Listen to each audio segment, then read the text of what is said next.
பணம் இருக்கிறவங்கலாம் பிஸ்னஸ் பண்ணலாம். இப்போ பணம் வச்சுருக்கவங்க எல்லாருமே பிஸ்னஸ் பண்ணிட்டு போயிடுவாங்க. வணக்கம்.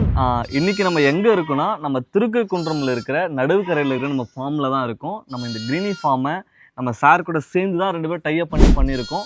இந்த இடத்துல வளர்ப்புக்கு தேவையான ஆடுங்க, மாடுங்க, கோழிங்க, அதே சமயத்தில் பார்த்தீங்கன்னா விதைகளும் உரங்களும் இங்கே கிடைக்கும். நீங்கள் விவசாயம் பண்ண போகிறீங்க, விவசாயம் சார்ந்த ஒரு விஷயம் செய்ய போகிறீங்கன்னா உங்களுக்கு தேவையான அனைத்து விஷயங்களும் இங்கே வந்து உங்களால் லேர்ன் பண்ணிக்க முடியும். அது நீங்கள் எக்ஸிக்யூட்டும் பண்ண முடியும். இப்போ நம்ம சார்கிட்டையும் கேட்டு தெரிஞ்சுப்போம் நம்ம ஃபார்ம் எப்படி ரன் ஆகிட்டு இருக்கு, இதுக்குள்ளே அவர் எப்படி வந்தார், இதுக்கு முன்னாடி அவர் என்ன பண்ணிட்டு இருந்தார்.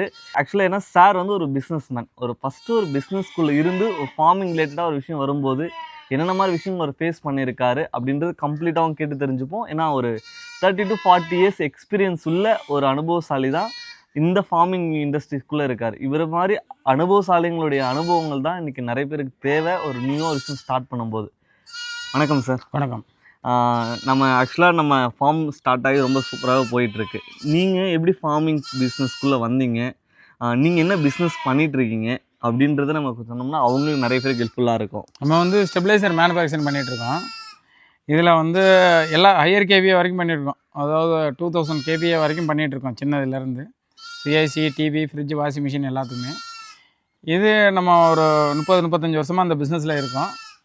இதை ரொம்ப சின்ன வயசுலேயே ஸ்டார்ட் பண்ணது.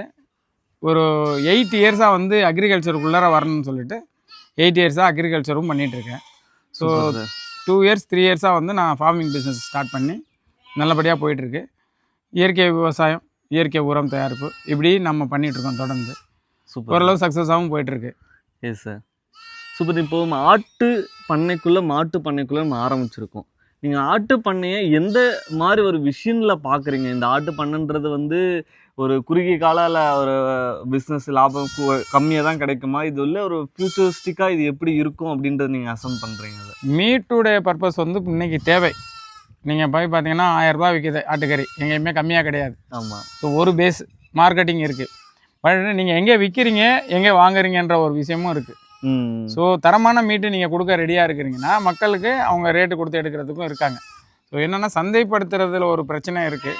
அந்த சந்தைப்படுத்த கரெக்டான முறையில் சந்தைப்படுத்தினீங்கன்னா நீங்கள் பண்ணலாம். இன்னொன்று வந்து ப்ரீடிங் பர்பஸ். நீங்கள் என்ன ப்ரீடு வச்சுருக்கீங்க, ஒரு நல்ல ப்ரீடு எடுத்து ப்ரீடிங்காக நீங்கள் சேல்ஸ் பண்ணிங்கன்னா லாபம் இருக்குது.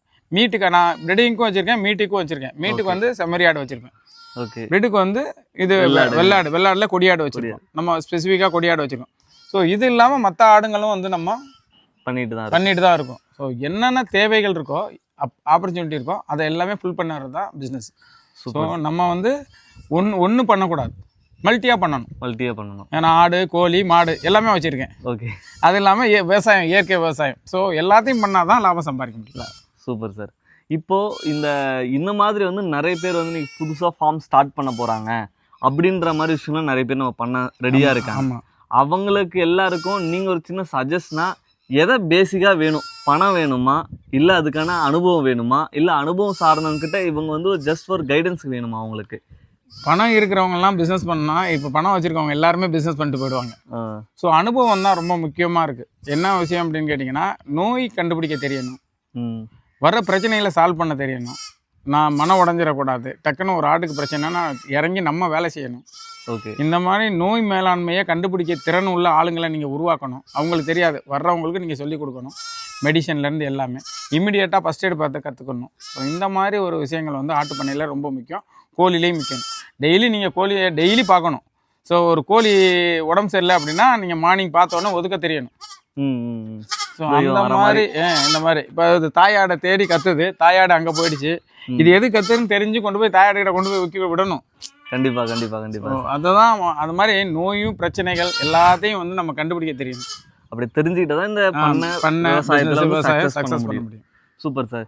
இப்போ நம்ம ஃபார்மில் வந்து ஸ்பெசிஃபிக்காக என்னென்ன விஷயம் வச்சுருக்கோம்? என்ன மாதிரி ஆடுங்க வச்சுருக்கோம், என்ன மாதிரி கோழிங்க வச்சுருக்கோம், என்ன மாதிரி மாடுங்க வச்சுருக்கோம்? நம்ம இதுங்களுக்கு என்ன மாதிரி தீவனங்கள் நம்ம எப்படி கொடுத்துட்ருக்கோம்? தீவனங்கள் பசு தீவனங்கள் எப்படி இருக்கும், உலர் தீவனம் எப்படி இருக்கும் அப்படின்றது. மாடை பொறுத்தவரை நம்ம ஜெர்சி கிராஸ். ஏன் அப்படின்னு கேட்டால் இங்கே வந்து என்னென்னா பால் தேவைப்படுது. அதிகப்படியான பால் உள்ள மாடு வந்து ஹெச்எப் அப்படின்னு போயிட்டிங்கன்னா இந்த வெயிலுக்கு தாங்காது. ஸோ அது கோயம்புத்தூர் அந்த பெல்ட்டில் வந்து ஓரளவு கிளைமேட் சேஞ்ச் ஆகும், நல்லாயிருக்கும். இந்த வெயிலுக்கு ஜெர்சி கிராஸ் தான் தேவைப்படுது. அதே நாட்டு மாடு எடுத்துட்டாக்கா நமக்கு வந்து பால் உற்பத்தி இருக்காது. அது ஒரு லாபகரமான செலவுக்கான படிநிலை. அது மாடு வந்து அங்கே வேலை செய்கிறவங்களுக்கு சம்பளம் கொடுக்கணும் இல்லையா, அதுக்கான ஒரு பேஸ் வந்து மாட்டிலேருந்து வருமானம் வரணும் அப்படிங்கிறது நமக்கு ஒரு விஷயம். Okay okay. அடுத்தது வந்து பார்த்தீங்கன்னாக்கா கோழி உபரி வருமானம். Okay okay. இப்போ ஒரு கோழி வந்து 6 மாதம் 4 மாதம் 5 மாதத்தில் பெருசாகிடுது, கொடுத்துட்றோம். அந்த கோழியை வந்து நீங்கள் சேல்ஸ் பண்ணும்போது அதில் ஒரு 25,000 30,000 40,000 ரூபாயோ வருமானம் வரும். இதெல்லாம் வந்து சேலரியை கொடுக்குறது கட்டுப்படி. ஆடுன்றது வந்து பார்த்திங்கன்னா ஒரு 15 20 8லேருந்து நீங்கள் 6,000 ரூபா 5,000 ரூபாயிலேருந்து 40,000 ரூபா வரைக்கும் ஆடு இருக்குது. ஸோ இதை கொடுக்கும்போது உங்களுக்கு வர லாபம் வந்து உங்களுக்கு இருக்கும். இதுதான் பிஸ்னஸ். இப்போ நீங்கள் வந்து இதை வந்து நான் இதை பண்ணால் இதில் கோழியில் லாபம் வரல, ஐயோ மாட்டில் லாபம் வரல, நீங்கள் செலவு எக்ஸ்பென்ஸ் பண்ணிட்டீங்கன்னா ஒன்றும் பண்ண முடியாது. ஏதாவது ஒன்றில் வராது, ஏதாவது ஒன்றில் வரும். அதை நம்ம சமாளிக்க தெரிஞ்சுக்கணும். ஓகே. அது எல்லாமே இருக்கணும் உங்கள்கிட்ட. ஸோ கோழின்றது உபரி வருமானம். சிங்கிள் மேனாக இருந்தால் பிரச்சனை இல்லை. எனக்கு என்னுடைய பண்ணையை வந்து 2 பேர் தான் பார்த்துக்கிறாங்க, ஆடு கோழி எல்லாமே சேர்த்து. நான் வந்து அப்பப்போ வந்து அவங்களுக்கு சப்போர்ட்டாக இருக்கீங்க. நீங்களும் பார்த்து நானும் அவங்களுக்கு இன்னொரு ப்ராப்ளம் இஷ்யூஸ்னால் நீங்கள் இறங்கி வேலை செய்யணும். ஆமாம், இறங்கி வேலை செய்கிறோம். ஸோ ஒரு பண்ணை வச்சுங்கிறவங்க ஓனர்னு இருக்கக்கூடாது. அவங்க ஒரு விவசாயினா மண்ணிலையும் காட்டிலையும் இறங்கி வேலை செய்யணும். இந்த பிஸ்னஸும் பண்ண முடியும். நான் பேசிக்காக விவசாயினால இது எனக்கு ஒரு பெரிய விஷயம் கிடையாது. நான் இறங்கி வேலை செய்வேன். எனக்கு எல்லாம் தெரிஞ்சனால நான் அதை செய்ய ஆரம்பிச்சிடுவேன். இப்போ தெரியாத ஒருத்தவங்க வந்து மெயின்டைன் பண்ணுறதுக்கு கற்றுக்கணும். அது ஒரு பெரிய விஷயம் கிடையாது. ஸோ ஆட்டு பண்ண வைக்கிறது பெரிய விஷயம் கிடையாது, ஆடு வளர்க்குறது பெரிய விஷயம் கிடையாது. பட் உயிரை காப்பாற்ற தெரிஞ்சுக்கணும். Super sir. இப்போ நீங்கள் ஸ்டெபிலைசர் பிஸ்னஸ்ன்னு சொன்னீங்க. நம்ம brand name sir prime. Okay. Prime அப்படின்னு ஒரு பிராண்டை நீங்கள் எவ்வளோ வருஷமாக ரன் பண்ணிட்டு இருக்கீங்க? நான் வந்து கரெக்டாக 95ல் ஸ்டார்ட் பண்ணேன். 95ல் ஸ்டார்ட் பண்ணேன். ஆக்சுவலி 95ல் வந்து ரிஜிஸ்டர் பண்ணேன். நான் 89 90 92ல் ஸ்டார்ட் பண்ணியாச்சு. ஸ்டார்ட் பண்ணி ஸ்மால் ஸ்கேல் இண்டஸ்ட்ரியில் ரன் ஆகிட்டு இருந்துச்சு. 99ல் வந்து ஸ்மால் ஸ்கேல் இண்டஸ்ட்ரிக்கு ரிஜிஸ்டர் பண்ணுறேன். ஓகே. இப்போ 2000 2013 இந்த ரேஞ்சில் வந்து ISO ட்ரேட்மார்க் காப்பிரைட் பண்ணி இப்போ வந்து பிராண்ட் இமேஜாக தமிழ்நாடு ஃபுல்லாக பண்ணிகிட்ருக்கேன். Super sir. இப்போ வந்து நீங்கள் ஒரு ஆல்மோஸ்ட் அதிலே நான் பார்த்துருக்கேன். நம்ம கம்பெனி வந்திருந்தோம்.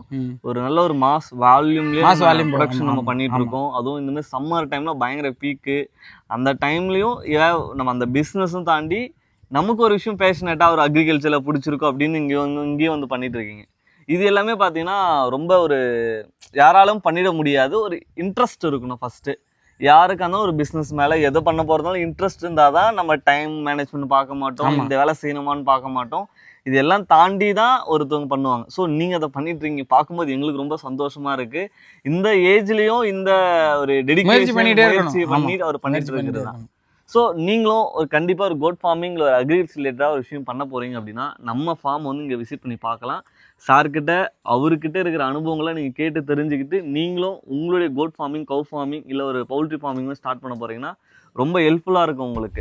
இந்த மாதிரி அனுபவம் சார்ந்த நபர்கள் உங்களுக்கு கற்றுக் கொடுக்க ரெடியாகவே இருக்காங்க. நீங்கள் கற்றுக்கணும் இன்ட்ரெஸ்ட் இருந்தீங்கன்னா கண்டிப்பாக நம்ம ஃபார்ம் வந்து விசிட் பண்ணுங்கள். நீங்களும் அக்ரிகல்ச்சர் ரிலேட்டடாக ஒரு பிஸ்னஸ் பண்ணுச்சுன்னா நம்ம சேனலை ஃபாலோ பண்ணிக்கிட்டு உங்களுக்கு என்ன டவுட்ஸ் இருக்குதுன்னா கீழே நம்பரை காண்டாக்ட் பண்ணுங்கள்.